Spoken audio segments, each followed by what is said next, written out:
I The spend insult thousands left of his dollars mouth here, sharp and as you a blade, dare disrespect me cold, like this. clipped, Get me the and manager coated in the right kind now. of arrogance Did you hear what only he just money said? could ferment. Bedienung wie du sind Zeit verschwendung. Waitresses like you are a waste of time. The words sliced across the quiet cafe, spoken in fluent German by a man who clearly didn't expect anyone to understand him. A few customers glanced up. Most didn't. But the waitress standing at his table. She understood every syllable. Her name tag read Lina. Her hands froze around the empty coffee pot. Her jaw tightened, just barely. But she didn't flinch. She didn't shrink. She didn't look away. Instead, she lifted her eyes and looked directly into the storm-gray ones of the man who had just tried to humiliate her. Jasper Reinhardt, tech billionaire, self-made prodigy, a man whose entire empire bowed when he entered the room. He didn't bow to anyone, especially not a waitress.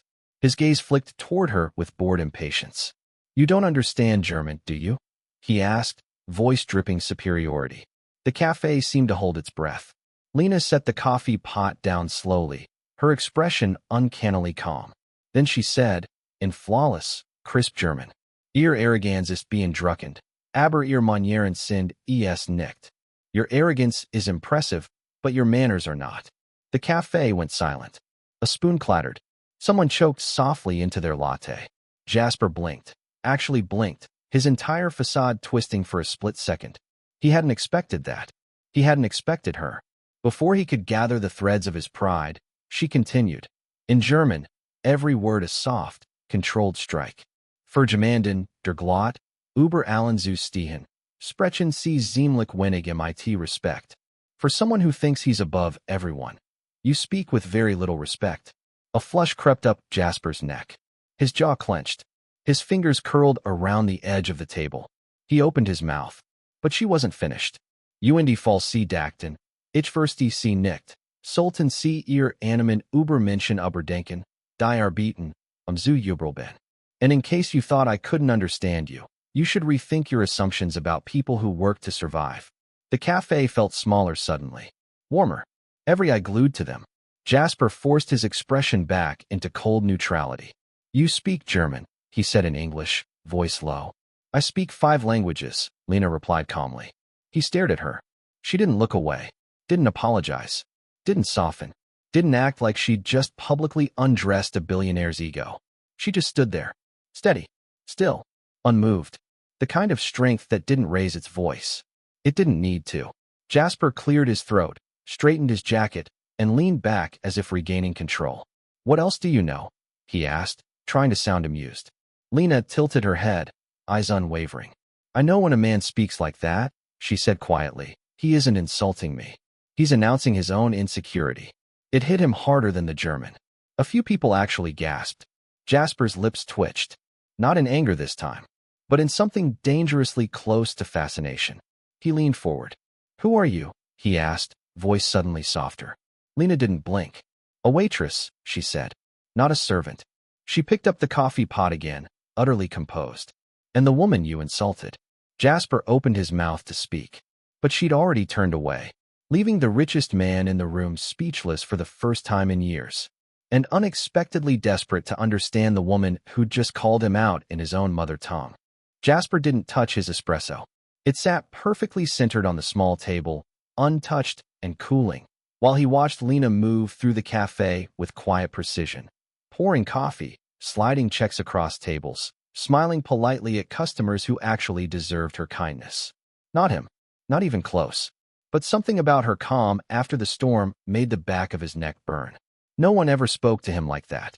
Not in boardrooms, not in conferences, not even in his own home growing up, where silence was safer than honesty. But this waitress, this woman he'd dismissed without thought, had looked him in the eye and shown him exactly who he was. And he couldn't stop thinking about it. He finally stood and walked to the counter. Lina didn't look up. "Back for round 2?" she asked quietly. Her voice wasn't sharp. It wasn't mocking. It was simply steady. Too steady. The kind that made his chest twist. "I owe you an apology," Jasper said. She turned slowly. Her eyes searched his face. Not for charm, or excuses, or performance, but for sincerity. And she didn't find enough. "Apology accepted?" He tried. "No," she said. "Not yet." His lips parted in surprise. She wasn't being cruel. She was being honest. Do you talk like that to every waitress, or am I special? She asked. He exhaled. I was having a bad morning. She raised one eyebrow. And I was the safe target. He hesitated. Yes. Lina nodded, as if confirming something she already knew. You know, she said. People with power often choose the easiest person to hurt. The one who can't fight back. But you fought back, he murmured. She shrugged slightly. Not for revenge. For myself. Jasper swallowed. You worked in Germany? He asked cautiously. For a few years, she said. Why come back here? Why this place? Lina set down the cloth she was folding. Because people here don't know me, she said softly. Because they don't expect anything from me. And for the first time in years, I can breathe without performing. That word again. Breathe. Something he hadn't done properly in years either. Behind them, a stack of plates clattered. A door swung open. Life moved on. But something hung suspended between them. A truth Jasper hadn't expected. A quiet strength he didn't understand. He leaned forward slightly. Lina, I didn't just insult you in German. I insulted who I thought you were. And who did you think I was? She asked. A nobody, he admitted. Her jaw tightened. And now? He hesitated. Someone I misjudged. Her eyes softened, not forgiving, not inviting, just soft enough to show the edges of her hurt. That's the problem, she whispered. You see people in categories. Worthy or unworthy. Useful or useless. Jasper's throat tightened. That's how my world works, he said quietly. And that, she replied, is why your world is so lonely. He froze. The words hit him harder than any insult he'd spoken. Lonely. She could see it. Even though he hid it behind luxury suits and marble walls and a reputation built on being untouchable. She saw right through him. Lina, I'd like to make this right, he said softly. She looked at him. Really looked. Long enough to make him uncomfortable. How, she asked. He didn't have an answer. Money? She didn't care. Power? She didn't need it. Apology? Not enough. For the first time, Jasper Reinhardt, the man who commanded thousands, found himself powerless. Just a man trying not to lose the respect of a woman who owed him nothing. I don't know yet, he admitted. Her expression didn't change. Then figure it out, she said. And do it without expecting me to make it easier. She turned away, but as she reached the espresso machine, her voice softened just slightly. And Jasper? He looked up quickly. Her eyes held his, calm, piercing, honest.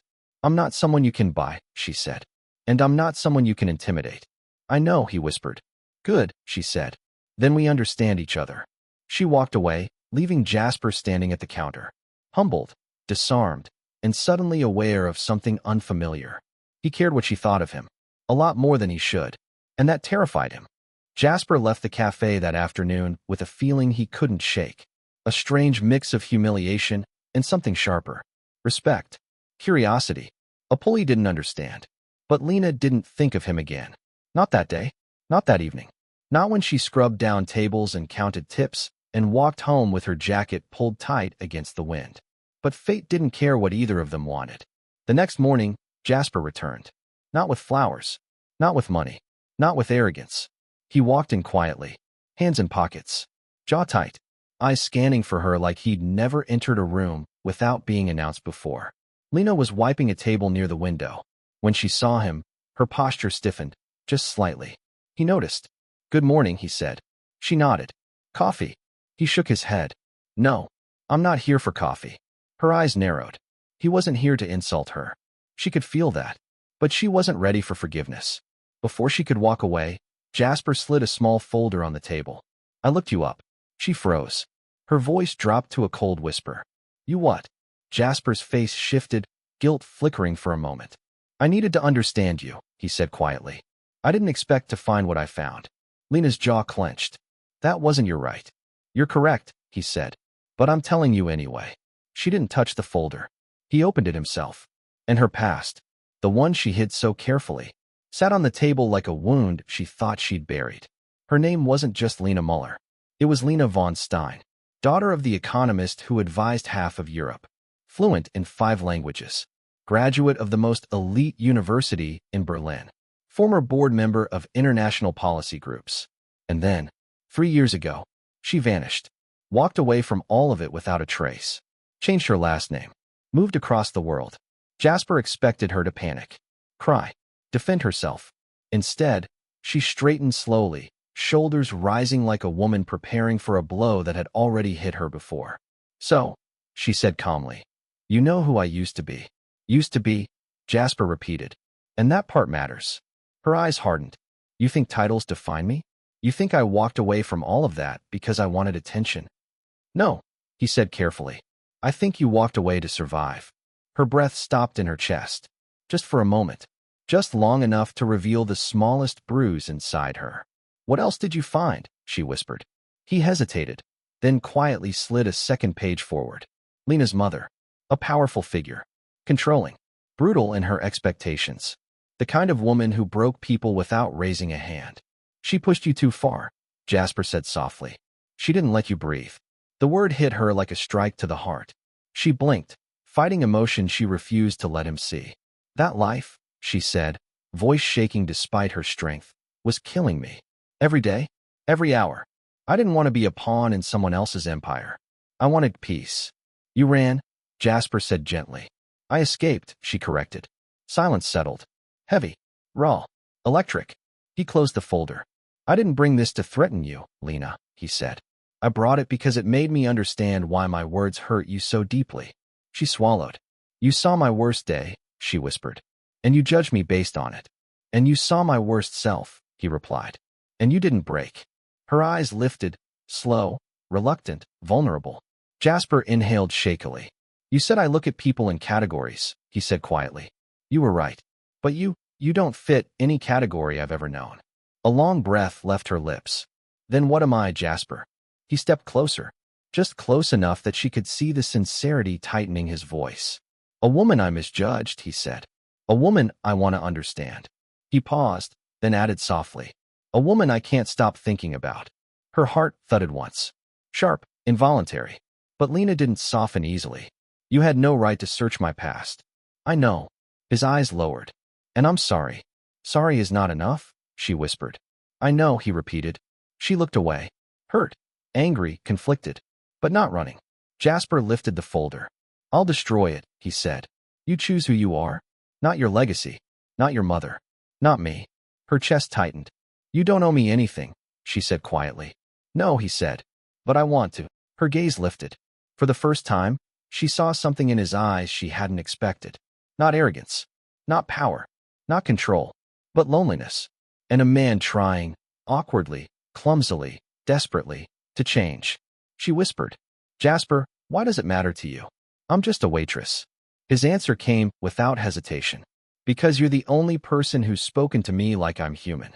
Lina's breath caught. And in that fragile moment, for the first time, she didn't see the billionaire. She saw the man underneath. Wounded. Searching. Trying. And she whispered the words she didn't expect to say. "Then show me who that man is." Jasper nodded slowly, a spark of hope warming the storm in his eyes. "I will." And for the first time, she believed him. The cafe was almost empty by late afternoon. Rain tapped softly against the windows, blurring the world outside into muted grays and silvers. Lina stood behind the counter, hands wrapped around a warm mug, her thoughts tangled in everything Jasper had revealed and everything he'd apologized for. Jasper sat quietly at a corner table, not commanding attention, not radiating entitlement, not trying to control the room. Just sitting, waiting, like a man willing to be judged, willing to be seen for who he really was. Finally, Lina walked over. Her step steady, her chin lifted, her guard lowered, but not abandoned. She stopped at his table. "You stayed," she said softly. He looked up. "For as long as it takes." She pulled out the chair across from him and sat down, slowly, deliberately. Her eyes held his. "You hurt me," she said. "Not because you insulted me in German, but because you assumed I was beneath you." Jasper nodded. "I know. And you went through my past without asking me." "I regret that," he whispered. Lina leaned back in her chair. "You can't buy forgiveness. And you can't rush trust." "I'm not asking for either," Jasper said. "I just want a chance to learn." She studied him. The strong jaw, the expensive watch he hadn't realized he kept touching, the tension sitting deep in his shoulders like he was bracing for impact.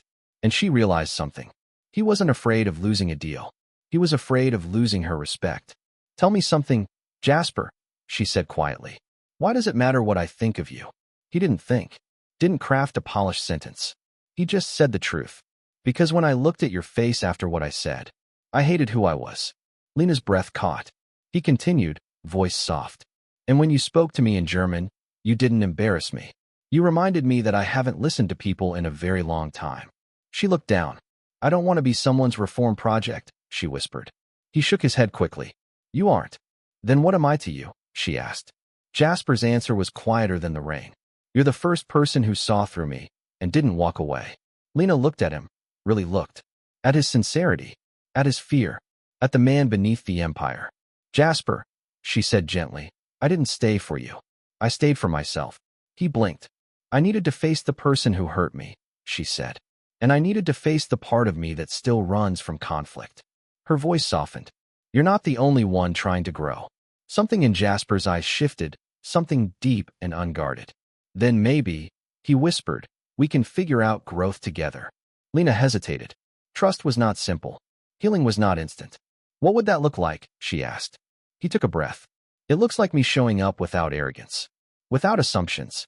He paused. And you telling me when I get it wrong. Lina let out a shaky laugh. That might be every hour. He smiled, small, real. I can handle that. Silence settled between them. Comfortable this time. The kind that didn't need to prove anything. Finally, Lina said, I won't go back to the life I left. Not for anyone. Not even you. I'm not asking you to, Jasper replied. I just want to know the woman who built a new life from the ashes of an old one. Her throat tightened. And what do you want from me, really? She whispered. Jasper held her gaze. Conversation, he said. Honesty. He swallowed. And maybe one day a chance. Lina looked at him for a long moment.